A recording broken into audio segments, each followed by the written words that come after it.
Hello everyone, welcome to நர்பவி சமையல். இன்றைக்கி வெள்ளரிக்காய் தக்காளியும் புதினா போட்டு ஒரு ரைத்தா எப்படி செய்யலான்னு பார்க்கலாம். அதுக்கு வெள்ளரிக்காயை சின்ன சின்னதாக பொடி பொடியாக கட் பண்ணி ஒரு பாத்திரத்துக்குள்ளே போட்டுக்கோங்க. இப்போ ஒரு தக்காளி எடுத்துகிட்டு அதை கட் பண்ணிவிட்டு உள்ளே இருக்கிற அந்த விதை பகுதி எல்லாத்தையுமே எடுத்துகிட்டு வெறும் தோலை மட்டுமே குட்டி குட்டியாக கட் பண்ணி இதில் போட்டுக்கோங்க. இது கூட ஒரு டேபிள் ஸ்பூன் அளவுக்கு புதினாவை பொடி பொடியாக கட் பண்ணி போட்டுக்கோங்க. ஒரு சின்ன பச்சை மிளகாயை 2ஆக கீறி இதில் போட்டுக்கணும்.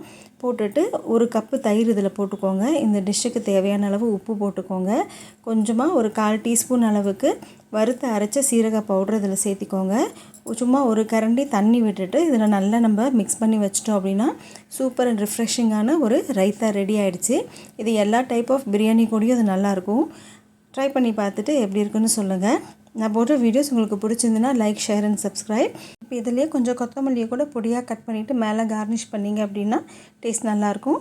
அன்போடு சமைங்க, ஆரோக்கியமாக சாப்பிடுங்க. நன்றி.